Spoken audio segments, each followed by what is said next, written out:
Deep within the Vatican's secret archives, among scrolls yellowed by time and manuscripts carefully guarded from the sight of the modern world,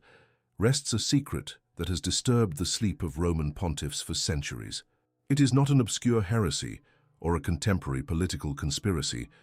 but something far more fundamental and threatening to the foundations of papal authority. The existence of a version of the Apocalypse that challenges not only Rome's canonical interpretation, but the very legitimacy of Western ecclesiastical power over global Christianity. This version, preserved with mystical zeal by the Ethiopian Orthodox Tewahedo Church, represents more than a simple textual variation or an archaeological curiosity. It constitutes the living expression of a Christian tradition that flourished in the highlands of Africa long before Rome consolidated its dominion over the interpretation of the sacred scriptures, maintaining itself independent and sovereign in its understanding of the divine through the millennia. The Ethiopian Church, one of the oldest Christian communities in the world, preserved in its scriptural tradition elements that the West decided to suppress or reject. Its biblical canon, significantly more extensive than that adopted by Rome, includes texts such as the Book of Enoch, the Book of Jubilees, and an expanded and profoundly different version of the Apocalypse of John. This is not merely a matter of including or excluding certain books, but of preserving a radically distinct understanding of divine revelation, one that calls into question the Eurocentric interpretations that dominated Western Christianity for centuries. When Jesuit missionaries arrived in Ethiopia in the 16th and 17th centuries, they encountered not a pagan land to be converted, but an ancient and sophisticated Christian kingdom, whose theological traditions rivaled those of Rome in depth and antiquity, presenting a version of Christianity that existed independently of papal influence and that implicitly questioned the universality of Roman interpretations. What most troubles the Vatican about the Ethiopian version of the Apocalypse is not just its textual differences, but the theological and political implications that these differences carry. While Rome's canonical Apocalypse speaks of a mysterious Babylon and symbolic beasts that can be interpreted in multiple ways through the centuries, the Ethiopian version presents a more specific and direct narrative, which clearly identifies the oppressive powers and establishes an eschatology that places Africa at the center of the divine plan. This difference is not accidental. It reflects an interpretive tradition that developed in a historical context of resistance against various empires that tried to subjugate Ethiopia, from the Roman domination attempts in antiquity to the medieval Muslim invasions and the European colonial pressures of modern times. The Ethiopian version of the Apocalypse functions, therefore, not just as a sacred text, but as a manifesto of spiritual resistance and affirmation of African cultural identity. To understand the extent of the Vatican's fear, it is necessary to recognize that the Ethiopian Church is not a marginal sect or a recent denomination, but one of the oldest expressions of Christianity, with a documented history dating back to the 4th century. When King Ezana of Aksum converted his kingdom to Christianity, approximately at the same time that Constantine was doing the same with the Roman Empire, a precedent of independent African Christianity was established that would forever challenge the claims of religious monopoly by any external power. The figure of Frumentius, known as Abba Salama, who is traditionally credited with the Christianization of Ethiopia, was not an envoy from Rome, but a missionary who established an autocephalous church from its beginnings. This original independence meant that the Ethiopian Church developed its own theological traditions, its own interpretations of the scriptures, and crucially, its own understanding of ecclesiastical authority, without ever recognizing papal supremacy or accepting the limitations imposed by the ecumenical councils controlled by Rome. The preservation of the Ethiopian version of the Apocalypse thus represents more than the maintenance of an ancient text. It constitutes the defense of an alternative vision of Christianity that challenges the foundations upon which papal power was built. This version not only offers different interpretations of eschatological events, but presents a Christology that emphasizes the universal character of divine revelation, implicitly rejecting any claim of exclusive mediation by a specific earthly authority. When the Ethiopian text speaks of the kings of Ethiopia as earthly representatives of divine authority, It is not just making a political assertion, but establishing a theological model alternative to the papal one that distributes spiritual authority in a more decentralized way, and that recognizes the legitimacy of multiple independent Christian traditions. The Vatican's anxiety intensifies when one considers that the Ethiopian version of the Apocalypse is not an isolated phenomenon, but part of a broader scriptural tradition that fundamentally questions Rome's authority to determine what constitutes authentic revelation. The Ethiopian canon, with its 81 books compared to the 66 accepted by Protestantism or the 73 recognized by Catholicism, preserves texts that were deliberately excluded or suppressed by Western Orthodoxy. This preservation was not accidental, but the result of a conscious decision to keep alive a more inclusive and comprehensive tradition of the divine word, one that recognized multiple forms of revelation and that refused to accept the limitations imposed by distant councils controlled by foreign political powers. When the Council of Trent in the 16th century finalized the Catholic canon in response to the Protestant Reformation, the Ethiopian Church simply ignored these decisions, maintaining its own scriptural tradition as it had done for over 1,000 years, demonstrating a theological independence that continues to bother Rome to this day. The symbolic richness of the Ethiopian version of the Apocalypse proves particularly disturbing to the Vatican because it incorporates elements of the African historical experience that expose the limitations of the Eurocentric interpretation of the sacred text. While the canonical version uses symbolisms that can be abstracted from their original historical context, allowing for constant reinterpretations that serve the interests of different times and powers, the Ethiopian version anchors its prophecies in the concrete reality of African resistance against foreign domination. Its images of liberation are not vague metaphors, but specific references to the historical experience of a people who maintained their spiritual and political independence against impossible odds. This specificity gives the text a prophetic force that transcends the merely spiritual, to become a declaration of cultural and religious sovereignty that directly challenges the universalist claims of Rome. The narrative structure of the Ethiopian version presents an eschatology that places Africa at the center of the divine plan for humanity, completely inverting the spiritual hierarchies that sustain Western supremacy. This is not an artificial or politically motivated inversion, but the natural result of an interpretive tradition that developed outside the influence of Roman imperial power and its subsequent European manifestations. When the Ethiopian text describes the New Jerusalem, it is not an abstract or symbolically neutral city, but a reality that incorporates specific elements of African culture and geography, suggesting that the culmination of human history will not necessarily pass through the traditional centers of Western power. This alternative vision of sacred geography represents a fundamental threat to the Mediterranean-centered Christian cosmology that sustains papal authority, offering African Christians and other marginalized peoples a scriptural basis for questioning established religious hierarchies. The most disturbing aspect of the Ethiopian version of the Apocalypse for the Vatican lies in its presentation of a Christology that emphasizes the continuity between the Old and New Testaments in a way that preserves Jewish elements that Rome preferred to minimize or eliminate. This continuity is not merely theological, but cultural and ethnic, recognizing the African and Semitic roots of early Christianity in a manner that challenges the Hellenized interpretations that dominated the development of Western Christian doctrine. When the Ethiopian tradition affirms its descent from both Solomon and Christ through the Queen of Sheba, it is not making a literal genealogical claim, but establishing a spiritual continuity that completely bypasses Roman mediation and directly connects Africa to the sacred origins of the Christian faith.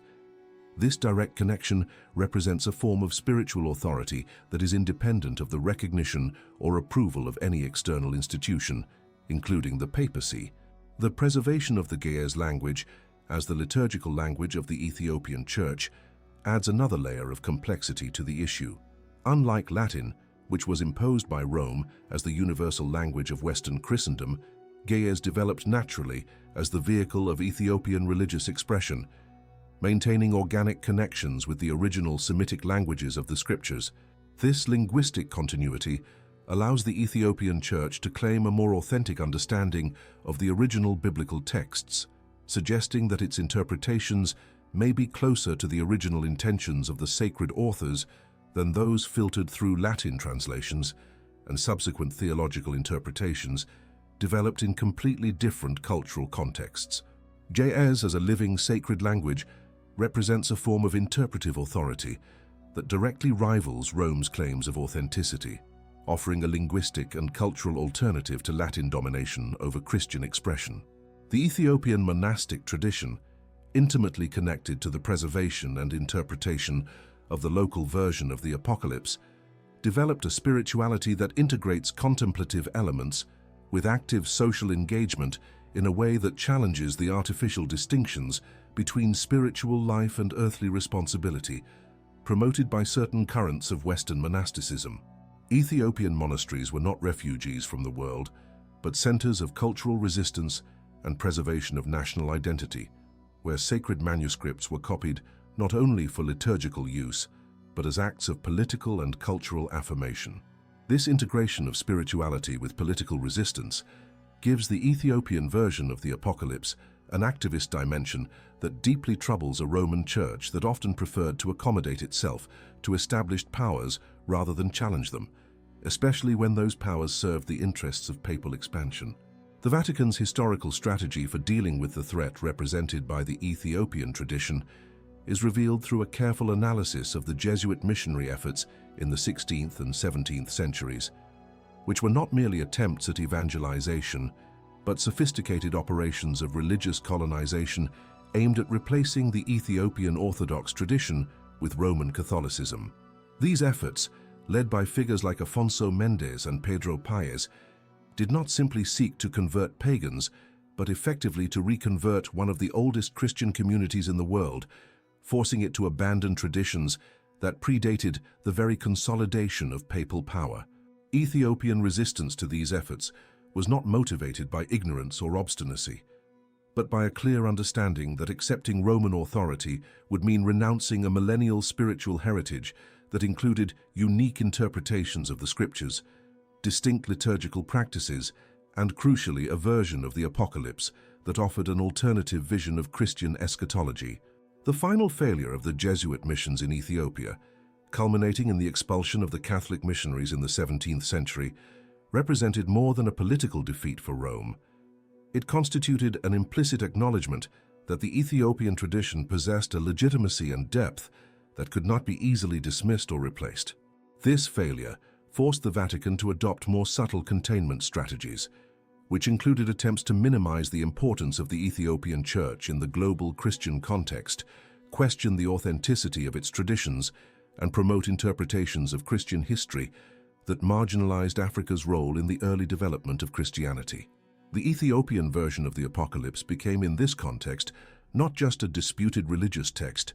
but a symbol of African resistance to European spiritual domination, representing the possibility of alternative Christianities that could exist independently of Roman approval or supervision.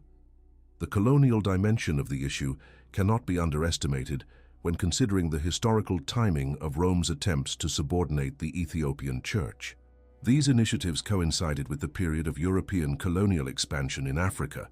when powers like Portugal, Spain, and France were establishing their spheres of influence on the African continent through a combination of military force, economic exploitation, and religious conversion. The Roman Catholic Church, intimately associated with these colonial powers, saw in the subjugation of Ethiopia an opportunity to extend its spiritual dominion over all of Africa, eliminating the last major example of independent African Christianity. Ethiopian resistance, therefore,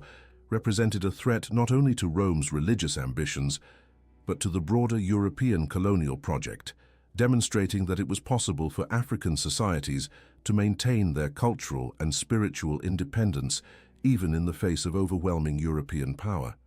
The Battle of Adwa in 1896, where Ethiopian forces decisively defeated the Italian army, acquires additional significance when viewed through the lens of spiritual resistance. This military victory was interpreted by the Ethiopian Church not just as a defense of political independence, but as a divine confirmation of the legitimacy of its religious traditions, including its unique version of the Apocalypse. The fact that an African Christian nation succeeded in defeating a European Christian power was interpreted by the Ethiopians as validation of their eschatological interpretation, which prophesied the eventual victory of the righteous over the oppressors. This interpretation gave the Ethiopian version of the Apocalypse a prophetic authority that transcended the merely textual to become a demonstrated historical reality, creating a form of religious legitimation that was beyond the reach of papal authority to contest or deny. The preservation of the Ethiopian version of the Apocalypse through a manuscript transmission system that remained largely independent of external supervision allowed the text to maintain characteristics that were lost or deliberately suppressed in other Christian traditions. This preservation was not an accident of history, but the result of a conscious and systematic effort by the Ethiopian Church to keep its scriptural heritage intact against all external pressures. Ethiopian scribes, working in remote monasteries in the mountains of Ethiopia, were not simply copyists, but guardians of a tradition that they understood to be under constant threat of extinction. Each manuscript produced represented an act of cultural resistance and identity preservation that challenged the religious homogenization attempts promoted by Rome and its colonial allies. The iconographic richness associated with the Ethiopian version of the Apocalypse, expressed through illuminated manuscripts that combine sacred text with distinctly African visual art, represents another dimension of the threat that this tradition poses to the Vatican. These illustrations are not merely decorative, but constitute visual interpretations of the text that incorporate elements of Ethiopian culture, presenting biblical figures with African features and situating eschatological events in recognizably Ethiopian landscapes. This visual Africanization of the Apocalypse implicitly challenges the Europeanized representations of the same events that dominate Western Christian art, offering an aesthetic alternative that questions the cultural assumptions underlying traditional interpretations of the text. For the Vatican, which for centuries has promoted a Christian iconography centered on European models of beauty and authority, the existence of an equally ancient and legitimate alternative visual tradition represents a form of cultural relativization that threatens the intended universality of its own representations. The issue of interpretive authority emerges as the central core of the confrontation between the Vatican and the Ethiopian tradition, revealing fundamental tensions over who holds the right to determine the authentic meaning of the sacred scriptures. The Ethiopian Church, through its preservation of the local version of the Apocalypse, implicitly claims a hermeneutical authority that derives not from apostolic succession as defined by Rome, but from a historical and cultural continuity that directly connects contemporary Africa to the origins of early Christianity. This claim is particularly disturbing to the Vatican because it cannot be easily refuted through traditional methods of theological contestation. The antiquity and continuity of the Ethiopian tradition are incontestable historical facts that confer legitimacy to its interpretations, regardless of Roman recognition. The existence of an alternative Christian hermeneutics, developed independently and maintained throughout the centuries, represents a relativization of papal authority that goes to the heart of Rome's claims to interpretive monopoly. The development of Ethiopian theology in relation to the Apocalypse demonstrates an intellectual sophistication that challenges stereotypes about African Christianity as a primitive or less developed form of the Christian faith. Ethiopian commentaries on the Apocalypse, preserved in manuscripts dating back several centuries, reveal a complex exegetical tradition that incorporates elements of Eastern patristic tradition, unique mystical interpretations, and prophetic applications specific to the Ethiopian historical experience. This interpretive tradition is not an import from other Christian traditions, but an organic development arising from the interaction between the sacred text and Ethiopian cultural reality over more than 1,500 years. The existence of this independent exegetical tradition challenges the Western assumption that all serious Christian theology must pass through the filter of interpretive traditions developed in the Greco-Roman context and refined by European ecclesiastical institutions. The specific eschatology of the Ethiopian version of the Apocalypse presents a vision of historical consummation that not only differs from Western interpretations, but contradicts them at fundamental points. While many Western interpretations of the Apocalypse tend to spiritualize or universalize its prophecies in a way that makes them applicable to any era or context, the Ethiopian version maintains a historical and geographical specificity that anchors the prophecies in the concrete reality of the African experience. This specificity does not diminish the universal character of the apocalyptic message, but offers an alternative perspective on how the universal manifests through the particular, suggesting that divine revelation can take culturally specific forms without losing its validity or universal authority. For the Vatican, which traditionally promoted a form of universalism that in practice functioned as European cultural imperialism, this Ethiopian alternative represents a form of genuine universalism that threatens its claims of exclusive mediation. Ethiopian resistance to attempts at religious syncretism or accommodation with other Christian traditions reflects a clear understanding that its version of the Apocalypse is not merely a local variation of a universal theme, but a distinct revelation that possesses its own authority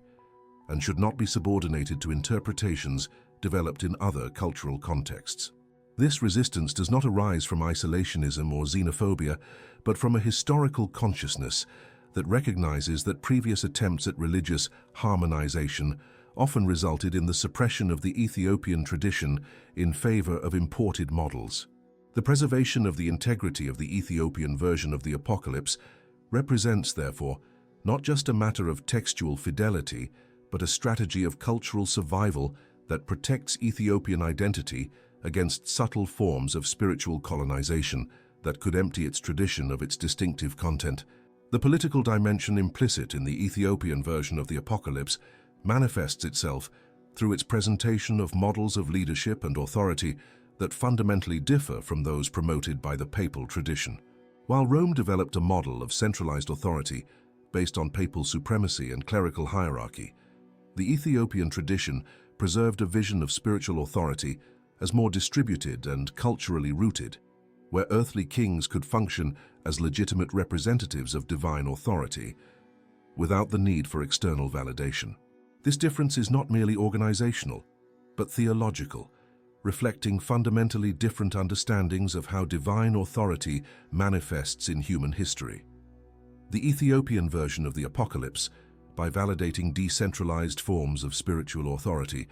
offers a scriptural basis for questioning not only papal supremacy, but the entire model of institutional Christianity that developed in the West. The Ethiopian tradition of manuscript preservation developed methods and practices that ensured the faithful transmission of its version of the Apocalypse through often adverse historical conditions, including invasions, persecutions, and pressures for religious conformity.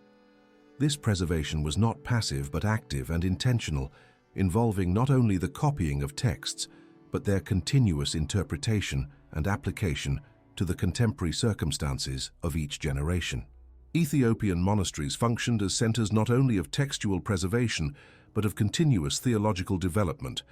where the local version of the Apocalypse was constantly reinterpreted in light of new challenges and opportunities. This interpretive vitality gives the Ethiopian tradition a dynamism that contrasts with tendencies towards fossilization that sometimes affect more institutionalized traditions, demonstrating that fidelity to the sacred text does not require interpretive conformity, but can flourish through hermeneutical diversity. The contemporary influence of the Ethiopian version of the Apocalypse extends far beyond Ethiopia's own borders, inspiring movements of renewal and resistance in other African Christian communities seeking to rediscover their own spiritual traditions, independent of Western mediation. This influence is not the result of active proselytism by the Ethiopian Church, but of the growing awareness of the existence of authentically African Christian alternatives that preceded and resisted European religious colonization. For many African Christian communities struggling to reconcile their faith with their cultural identity, in a post-colonial context, the Ethiopian tradition offers a model of how Christianity can be simultaneously universal in its message and specific in its cultural expression. demonstrating that fidelity to the Christian essence does not require the adoption of European cultural forms of religious expression. The growing academic interest in the Ethiopian version of the Apocalypse has produced studies that challenge established assumptions about the development of the biblical canon and the authority of Western interpretive traditions. These studies reveal that many elements of the Ethiopian version that were previously dismissed as late additions or textual corruptions may in fact preserve very ancient interpretive traditions that were lost or suppressed in other Christian traditions. This research has profound implications for contemporary biblical study, suggesting that the textual and interpretive diversity of early Christianity was much greater than previously recognized, and that traditions like the Ethiopian one may preserve insights into the original meaning of the apocalyptic texts that were obscured by centuries of uniform interpretation promoted by dominant ecclesiastical institutions. The recent digitization of many Ethiopian manuscripts has made the local version of the Apocalypse more accessible to researchers and believers worldwide, creating opportunities for direct comparison between different textual traditions that were previously possible only for a small number of specialists. This democratization of access to Ethiopian texts has the potential to transform apocalyptic study by making available alternative perspectives that can enrich the contemporary understanding of these complex texts. For the Vatican, this greater accessibility represents an additional challenge, as it makes it impossible to control or limit the influence of the Ethiopian tradition through restrictions on physical access to the manuscripts, forcing a more direct confrontation with the theological implications of the textual and interpretive differences. The relationship between the Ethiopian version of the Apocalypse and contemporary liberation theology, movements in Africa, and the African diaspora demonstrates the continued political and social relevance of this ancient tradition. Many contemporary African theologians find resources in the Ethiopian tradition for a biblical hermeneutics that affirms the dignity and centrality of the African experience in salvation history, offering an alternative to interpretations that relegate Africa to a marginal or secondary position in the divine plan. This contemporary application of the Ethiopian tradition is not a distortion of its original meaning, but a natural manifestation of its prophetic potential, demonstrating that authentic sacred texts maintain their relevance and transformative power through historical and cultural changes. The preservation of the Ge'ez language as a means of direct access to the Ethiopian version of the Apocalypse represents a continuous challenge for those who would seek to subordinate this tradition to interpretations developed in other linguistic and cultural contexts. Unlike many other Christian traditions that have lost direct access to their original liturgical languages, the Ethiopian Church maintains a living competence in Ge'ez that allows for the continuous interpretation of the apocalyptic texts without dependence on translations or external mediations. This linguistic independence gives the Ethiopian tradition a form of interpretive authority that is difficult to contest through arguments based on the primacy of other textual traditions, as the Ethiopian tradition can claim direct access to the original meanings through its uninterrupted linguistic continuity. The spiritual dimension of Ethiopian resistance to pressures for religious conformity manifests itself through devotional and mystical practices that integrate the local version of the Apocalypse into a living spirituality that connects contemporary believers directly to the prophetic visions of the text. This integration is not merely liturgical or formal, but experiential and transformative, creating a form of spiritual authority based on the direct experience of apocalyptic truth rather than merely on its intellectual or institutional acceptance. For a Roman Church that often emphasizes the institutional mediation of religious experience, this form of direct and unmediated spirituality represents a disturbing alternative that questions the necessity of clerical hierarchy for authentic access to the divine. The Ethiopian tradition demonstrates that it is possible to maintain a deep fidelity to the sacred scriptures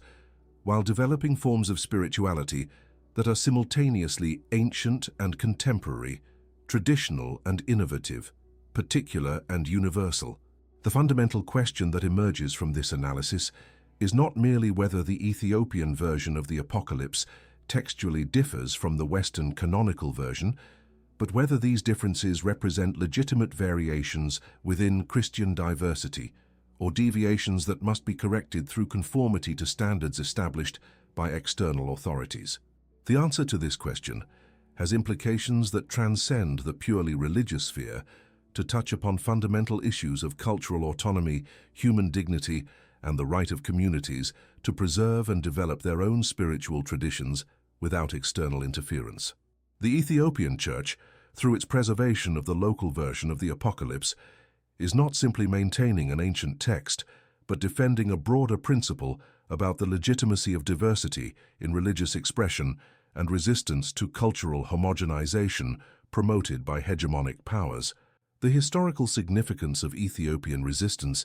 becomes even more evident when considered in the context of contemporary attempts at religious globalization that, under the pretext of promoting Christian unity, often function as sophisticated forms of cultural imperialism. The Ethiopian experience demonstrates that it is possible to maintain unity in the essential faith while preserving diversity in cultural expression and theological interpretation, offering an alternative model of ecumenism that celebrates differences instead of suppressing them. This lesson has particular relevance in a world where minority religious communities everywhere face pressures to conform to dominant models that claim universality but often reflect the interests and perspectives of culturally specific groups. The Ethiopian version of the Apocalypse, in its insistence on the cultural specificity of divine revelation, offers theological resources to resist attempts to spiritualize or universalize the Christian faith in ways that effectively empty it of its concrete transformative power. By maintaining that apocalyptic revelation has specific historical applications and real political implications, the Ethiopian tradition preserves an understanding of faith as an active force in social transformation instead of a passive refuge from earthly realities. This understanding has particular resonance for oppressed communities seeking in the scriptures not just spiritual solace, but prophetic direction for the struggle for justice and liberation,